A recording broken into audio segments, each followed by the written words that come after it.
Posebno se svidi ovaj hadis kad kaže Rasul sallam, najbolja sadaka jeste da dadnete nekom od rodbine koji vas ne može svisnuti. Čujte ovo dobro. Najbolja sadaka je da dadneš nekom od rodbine, a ona ili on ne mogu te svisnuti. A što? Zato što je opasno kad kidaš rodbinsku vezu. Ko kida rodbinsku vezu, Allah kida vezu s njim. Ako je on prekida, to je njegov problem, ti ne prekida. Zato sam rekao, najbolja sadaka kad dadeš nekom od rodbine, a on te ne može. Slavno, kad on ti zna da te on ne može, ti njemu, ona je 200 kruna, onako, evo. Nećeš, neće odbiti, zapamti. Reče, hvala, znaš. Ali zapamti, sam ti budi ustrojen u tome. Promijenit će on pogled, zapamti. Ti njega učiš kako da se oslobodi od zlobe. On ima bolest, njemu treba pomoć.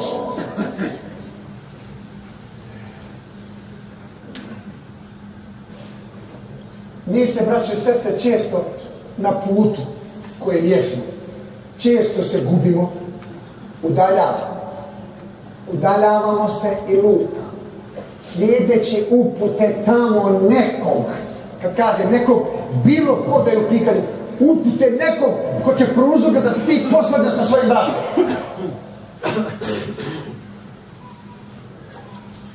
A ponajviše slijedimo upute ega svog mišljenja, svog nekog stava koji ti trenutno zauzeo. Ali imamo zadatak da slijedimo uputu Allahu, da ne bismo lutali. Zato Allah kaže, slijed bila, فَمَنِ اتَّبَعَ هُدَايَ فَلَا يَضِلُّ وَلَا يَشْقَى. Onaj ko bude slijedio moju uputu, on neće lutati,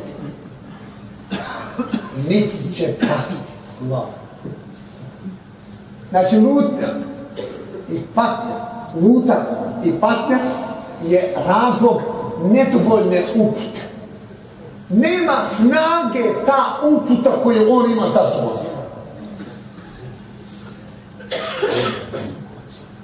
Mnogi su upućeni na znanje, na Kur'an, na učene ljude. Ali im se dešava često da se vežu za ljude, a ne za Allah. Znam da je to opasno. Samo moj šejih zna najbolje, nikad više. Samo moj učitelj zna najbolje. Ne. Vezivanje za čovjeka i to je opasno. Allah kaže, وَمَنْ يَعْتَسِمْ بِاللَّهِ, ko se veže za Allaha, فَقَدْ هُدِيَ إِلَىٰ صِرَاطٍ مُسْتَقِيمٍ. On je već upućen na pravi put.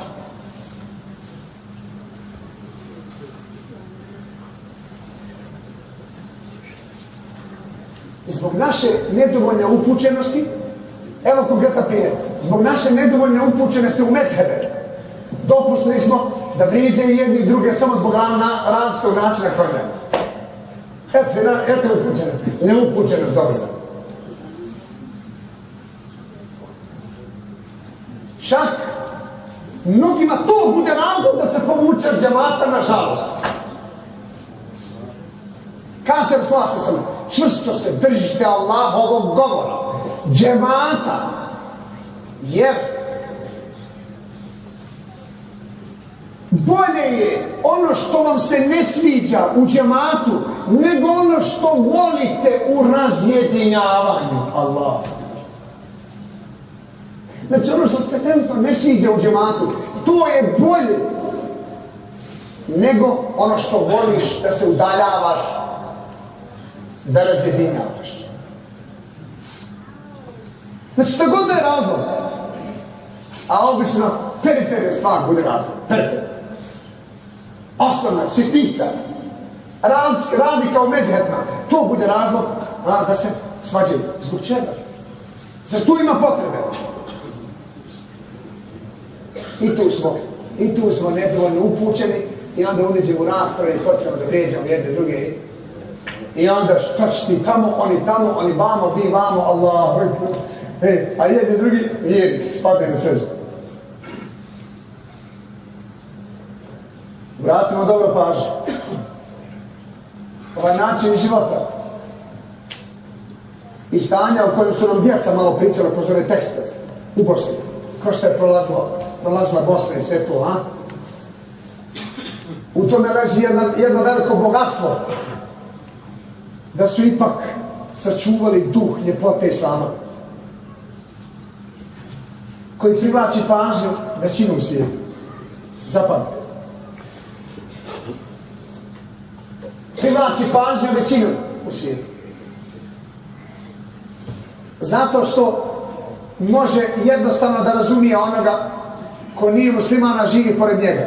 I pored rata, pored kužnje, pored zločina koji je bio i tako dalje, on sad tu živi, ide u crkvu, ide u sinagogu, nikomu ništa ne govori. Ha? Zato Allah kaže u Kur'anu: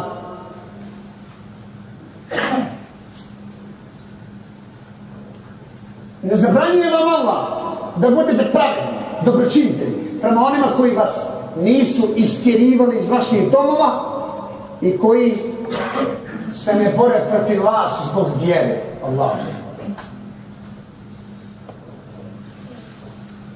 A onaj ko se bori protiv toga, znači budi oprezan radi Allaha, a ti ostani sa svojim ponašanjem pravedan, otvoren za dijalog, za razgovor. Vidite onda kako se razbijaju ove predrasude koje su u svijetu sada. Vi već sa svojim ponašanjem, ovdje gdje živite, razbijate inače te predrasude. Kad god čuje neko od vas ko vas cijeni na poslu, kad vidi kako si ti dobar, a? Pomaže on tebi, izađeš, ču se sa njim, porazgovaraš, popiješ kafu i tako dalje, zajedno poslujete i sve to. On odmah kaže: nije istina ovo što pričaju. Ja znam kolegu mog iz Bosne, tu radi i tako dalje. Nema boljeg čovjeka. Aha, ništa ne pije vode, onda kod njega mediji zapamti. Jer on tebe živo vidi tu. Samo će tražiti objašnjenje od tebe. O čemu je riječ? Pričaj. I ti onda pričaš o različitim pristupima vjere. Gdje se vjera koristi kao sredstvo za poziciju. Gdje se vjera koristi kao nacija. Gdje se vjera koristi kao njegovo lično pravo. Gdje je učen kako nema šanse da bude neko ko vjeruje u nešto drugo pored njega. Kao nema veze sa islamom. U dobar slas sa srnem. Kaže Allah Đelešanu, dolaze kad ti dođu Muhammede sljedbenici knjige da im riješiš problem. Riješi im ga pravedno. Čuj, sljedbenici knjige imaju neki problem, ne mogu oni riješiti. Kad ti dođu, ti im ga riješi pravedno. Neće li Allah reći: šta je, imate problem u vjeri, ne možete ga riješiti, pa vidite da je to fula, pa vidite da vi nemate, a? Ne! Nego Allah vam kaže: pravedno riješim problem. Jer Allah dao slobodu vjerovati. Kaže Allah: da sam htio, učinio bi da svi budete jedne vjere, ali hoću da vas iskušam ko će biti najbolji po ponašanju. Allah. Ovdje je pojenta, brate, sestro, ponašanje moje i tvoje. Mi ćemo davati odgovore ljudima koji nas okružuju svojim svakodnevnim ponašanjem. Oni su uvijek dobili odgovor šta je istina. Od tebe već ćemo postati. Ako ti sam ne znaš šta je, ti se ponašaš agresivno, nervozno, ovo ono, ne može on imati predstavu da ste musliman. Hoće reći: jesno musliman, ali ne kako mi je agresivan. Ne znam što je agresivan. Islam ima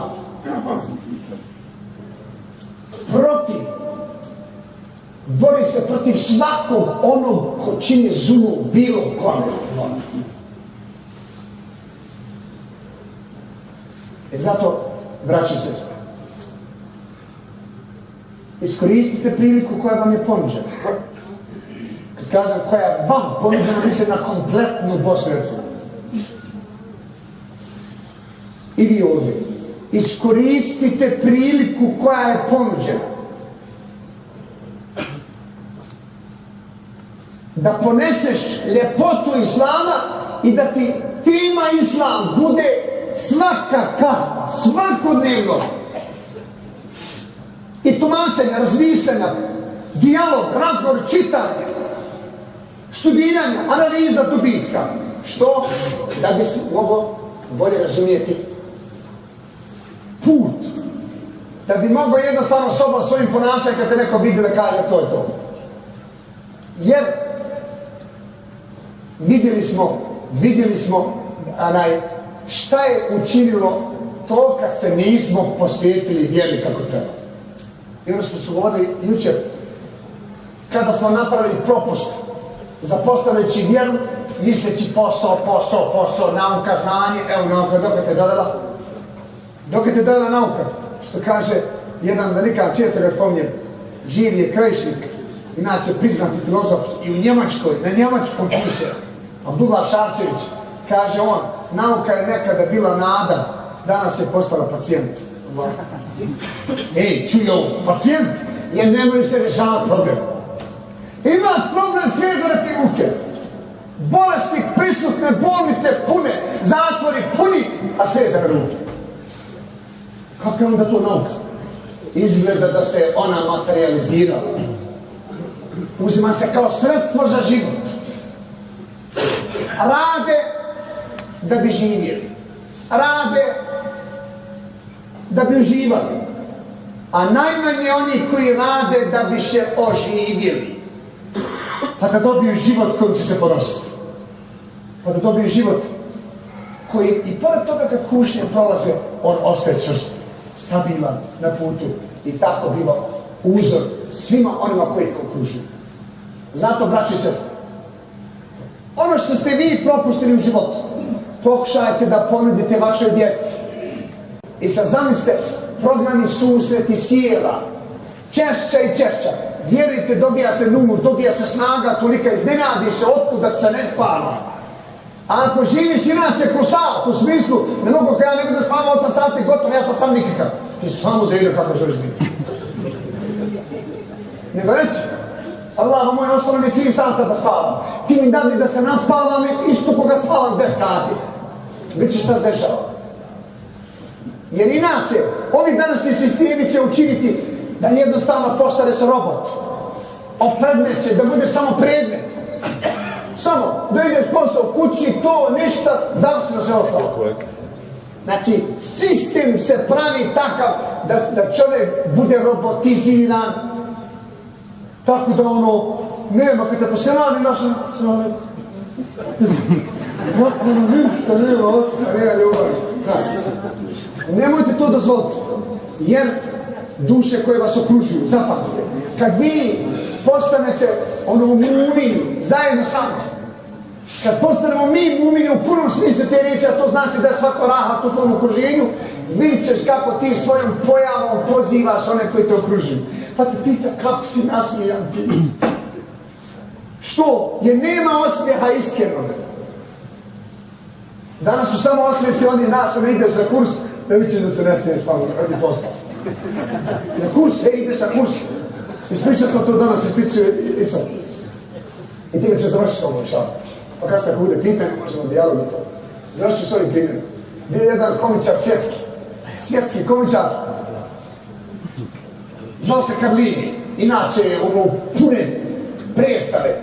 20.000 ljudi dođu da ga sluša, on komičar. Šale izvodi i tako dalje, ljudi se nasmiju, odu kući i tako dalje.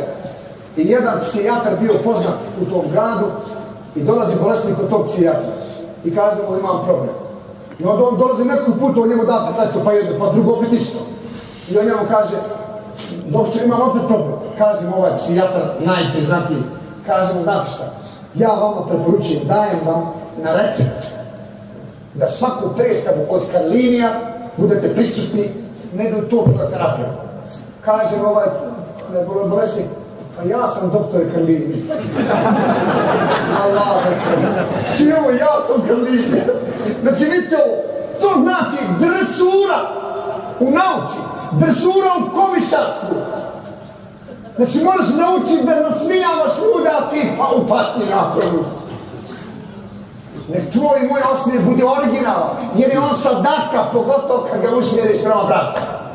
Sadaka, nek bude originalan. Molim Allah da nas učini originalnim na svim poljima. Molim Allah da nas upotrijebi, da budemo oni koji će istinski prezentirati ljepotu Islama. Molim Allah da nas učini od onih koji će pripremati svojoj djeci da budu ponosni na ovom i ovom svijetu. i molim ga da nas upotrebi, da što više ulažemo napor, snagu, ne bi li ova zajednica bila primjer, dakle, svim muslimanima gdje god da su, amin, da vam pomogne na tom putu i da nas uveže. Hvala na ovoj pažnji, salamu alaikum wa rahmatullahi wa barakatuh.